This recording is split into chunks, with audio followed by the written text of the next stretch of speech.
Hey, Jonathan York, Bay Financial Partners, looking at investment markets. A lot of talk out there now whether we've actually seen peak inflation.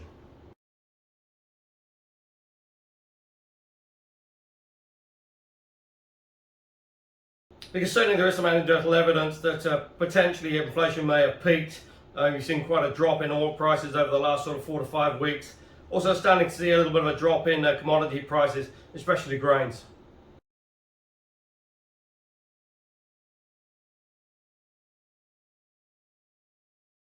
Now that's obviously being helped by the grain shipments now leaving some of the Ukrainian ports and sort of helping to ease some of the pressure out there.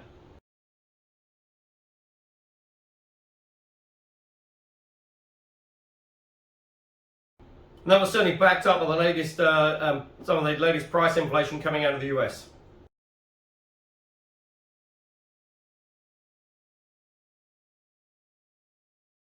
Now, on the back of that, earnings are still going through there, and some of the big retailers reported this week.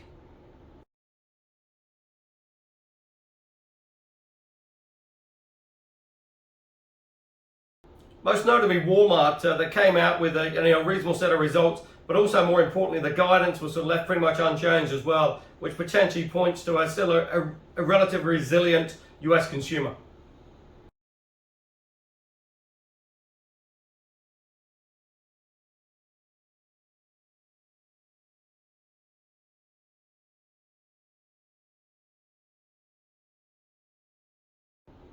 And that was shown in the preliminary University of Michigan consumer confidence numbers. That was up 55.1 versus 51.5 expected.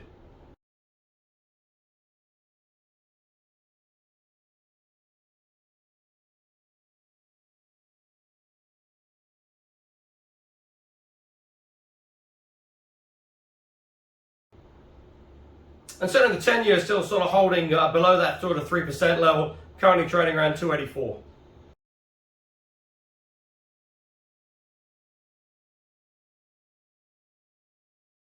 So now it is going to be very interesting to see how it plays through in the sort of second half of this year, because certainly equities have taken a reasonable bounce in July, and that's been continued in August.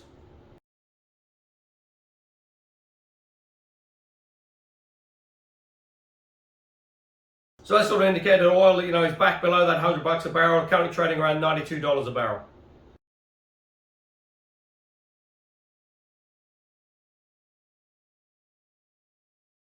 Now in the UK, another horrendous inflation figure printed there, 10.1. That is a 40-year high.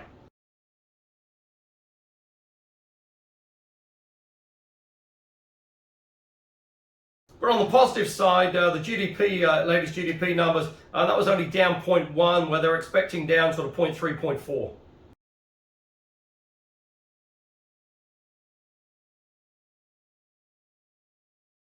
So again, an economy that is reasonably resilient and obviously being buoyed as well by sort of the influx of tourists coming through.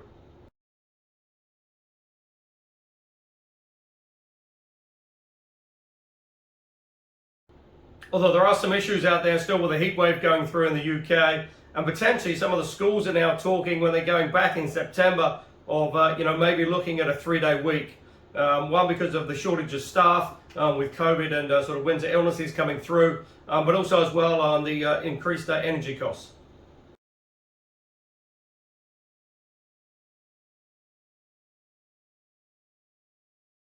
But interesting, you think the UK's got some tough inflation issues. Argentina's just printed some just horrendous numbers. Annual inflation in July surged to 71%, and the Reserve Bank has had to put interest rates up to 69%.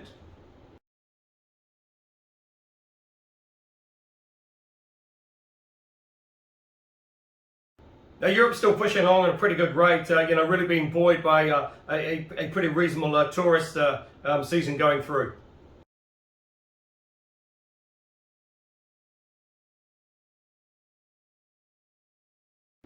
But again, they are facing disruptions with sort of climate change and some pretty big fires taking place on the European continent.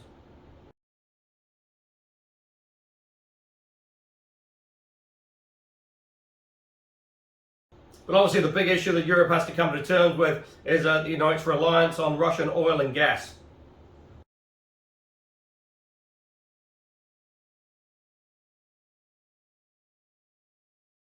especially once we head into sort of October, November. It's going to be pretty interesting to see how that sort of transpires, because Russia's certainly playing hardball, and sort of the flow of Russian gas coming through is greatly reduced.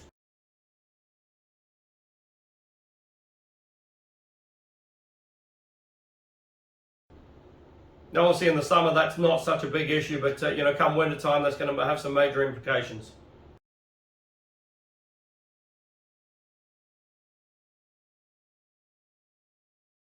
Now, earnings season in Australia, and certainly some of the big sort of corporates, the big heavyweights are starting to report. CSL and BHP.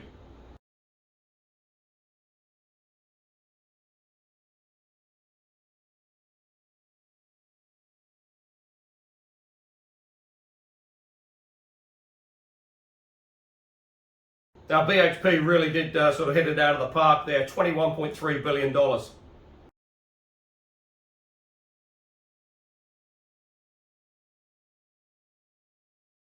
Why is that so important? It's pretty amazing, because if you look at it in terms of sort of ownership with the Australian population, potentially around sort of 65-70% of the Australian population own BHP shares, either directly or through their super.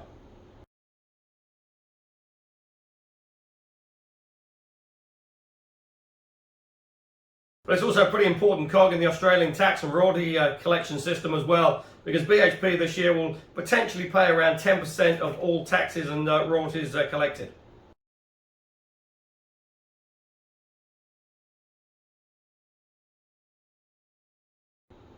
But also as well, the numbers are stacking up pretty well for Australians in terms of sort of net migration numbers.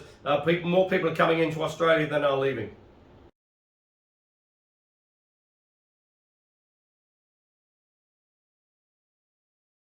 That's obviously pretty good for the spending in the Australian economy.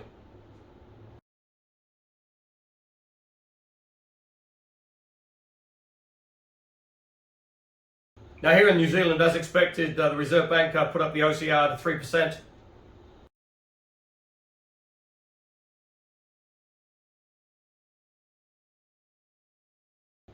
That's the highest level for 7 years.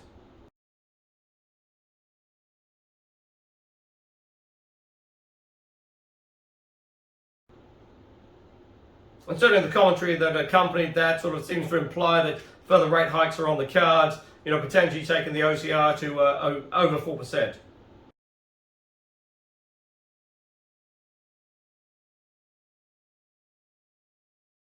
That's obviously going to have some pretty major implications, obviously, for mortgage holders out there.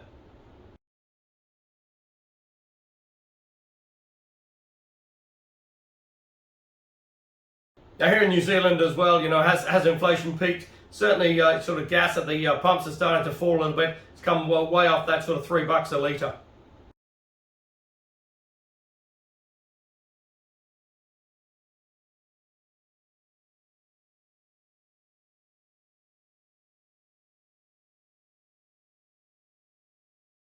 That certainly does have a little bit of a feel-good factor, because people are now filling up their sort of vehicles, potentially sort of $20, $25 cheaper.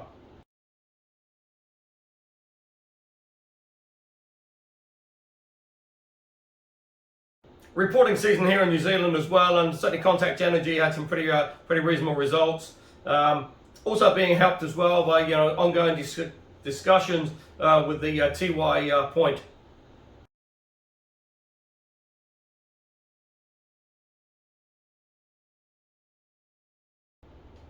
Where potentially it looks like that might be extended now, which is obviously good news for Contact and also Meridian.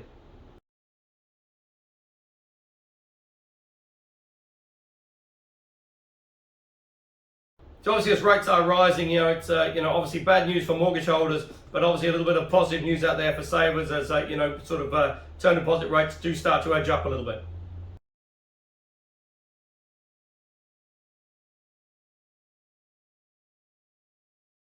But if you are looking for income options, there's plenty of alternatives available out there. And go to the website www.bayfinancialpartners.co.nz for lots of interesting articles, and we look forward to seeing you soon.